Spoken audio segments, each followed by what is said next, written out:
let's talk about Leo. Like, dude, we have not talked about just Leo being the most hysterical he's ever been in a movie. And he was hysterical in Once Upon a Time in Hollywood. And we thought, like, wow, this is the funniest like we've ever gotten Leo. And he's kind of being outcooled by Brad Pitt in this movie. He's kind of being outcooled by, Benicio del Toro here.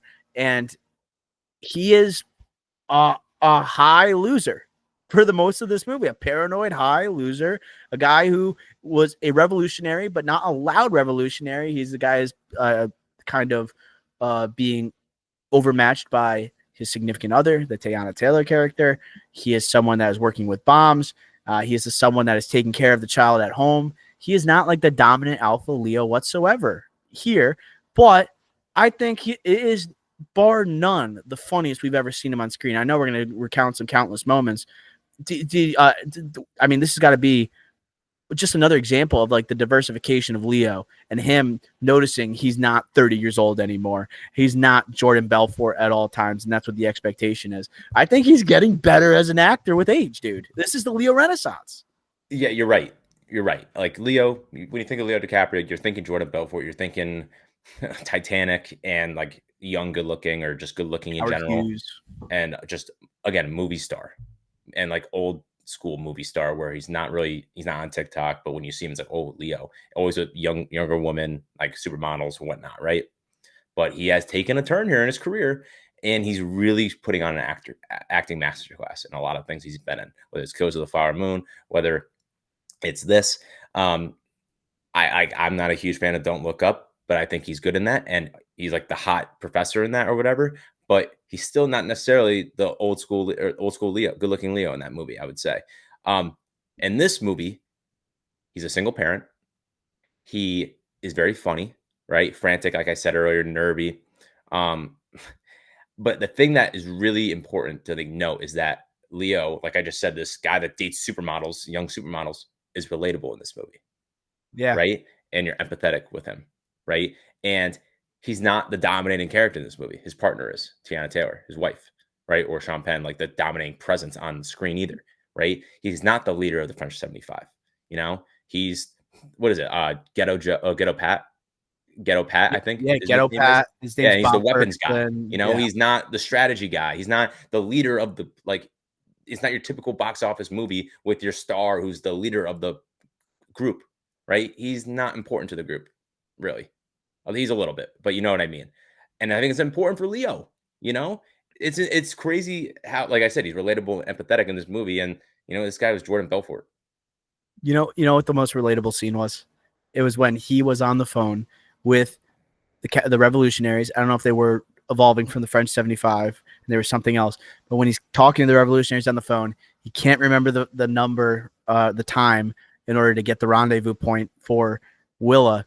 And he is asking time and time again, like, hey, this is me. I'm Bob Ferguson. I was Ghetto Pat, blah, blah, blah, blah, blah. And the person's saying, like, you're coming at me on the other line, sounding like a telemarketer or sounding like someone that you talk to at Best Buy.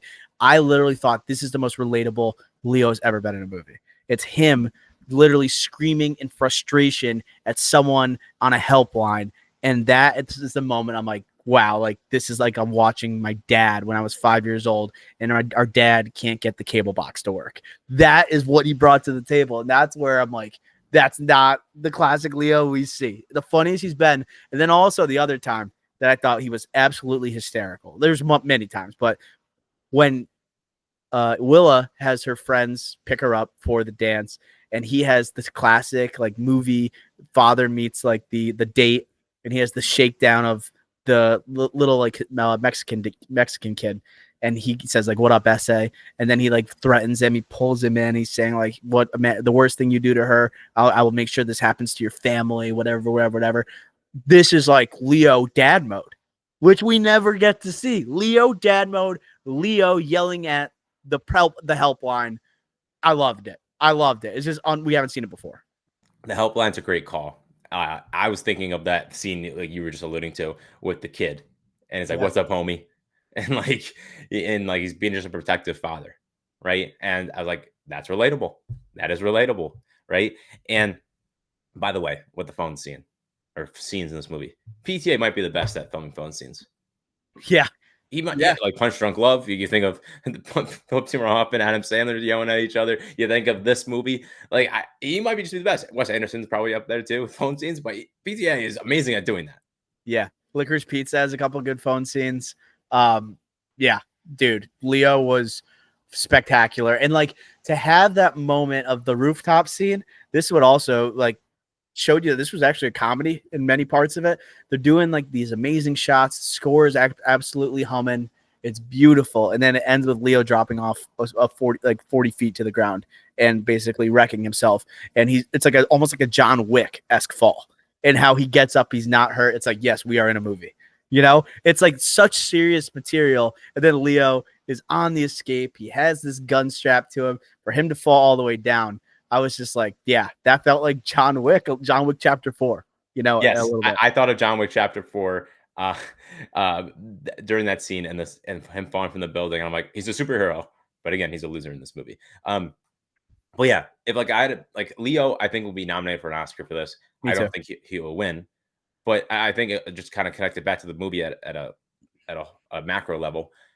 I do think this movie is a better movie in and of itself than performances. Like I said, Sean Penn's the best performer. I think the movie is better than the performance. This movie in its entirety isn't reliant on the performances, right? We talked about some of the technicals, right? Like with the score, the camera work, the cameras itself and whatnot, cinematography. I think the performance is just another like a core ingredient that's really good in this movie, but the movie is best as a whole. Yeah, like it's everything is clicking in this movie. A lot of times, like if you're looking at a performance to like win the movie, it's like something that overtakes the you know how the movie is. Like if it overperforms, like the character is too good for the movie. You know, everything fits perfectly. You know, they match the level of excellence to the movie, and that includes even smaller performances like Regina Hall. Like I remember when we were talking about on the checkup, where we talk about movie news for the podcast. Make sure you listen every Friday. But having her join this movie, I thought she was going to be one of the leads of it. She's not, but she has an integral role, an emotional role, and not an ounce of comedy from Regina Hall. Not an ounce of comedy, and she's done it her entire career. She was amazing as like the aunt, you know, that helps take care of the kid when the mom's not around. Amazing. And then along with her, people are talking about the breakout of Chase Infinity as Willa. This is one where a lot of people are saying it's awesome. I think she was good. I'm not saying she's better than Teyana Taylor, and I'm not saying she's better than Leo. I'm not saying she's better than Penn as Lockjaw. I think she's good, but she's getting a little too much praise from me. I don't know how you feel. I think she didn't do nearly as much as those those performances. She didn't. But the movie doesn't work without her. Yeah, and I think this is somebody where this is her first feature film, and you're either next to Sean Penn or Leo DiCaprio for most of your scenes. Yeah, that is incredible. It's incredible, and she deserves her flowers. I think that's where, like, I guess I agree with you. I think compared to the other performers, it's a different tier, but it's still a high tier. I think she's really good in this movie, but we shouldn't be talking in the same, like, I guess, tier as like the Teyana Taylor performance in this movie, in my opinion. So I guess I agree with you there, but I will say the degree of difficulty is sky high for her, and I think she passed with flying colors. And I will just say too, she was presumed innocent, and going against Jake Gyllenhaal probably helped her before this movie. I don't think she's Oscar worthy. That's all I'm saying. I think a lot of people have been talking about that. I think a lot of her performance isn't dialogue heavy. You know, it is like reactionary. Like that moment for me, the Regina Hall scene, her big moment for, like, in my opinion, is Regina Hall in the bathroom when she's basically taken by Regina Hall to save her from Lockjaw, and she officially becomes a revolutionary. That's like her origin story moment, you know, that you would see in like a superhero movie. And I thought, like, just this camera like zooming in on her, it has in the frame has the mirror with Regina Hall talking to her, and then Regina Hall sounds so like, okay, urgent but motherly at the same time. I thought that was the best her performance was. That was just an amazing scene. I was a huge fan of it. I think that was when she was at her best, but also going against, like, obviously not going against Lockjaw with Sean Penn, so powerful of a character inside the church. That's got to be up there too. But you're right. Like, for someone that is the breakthrough, and you have a powerhouse cast and the level of this movie, it should be you should be giving her flowers. Yes, I agree.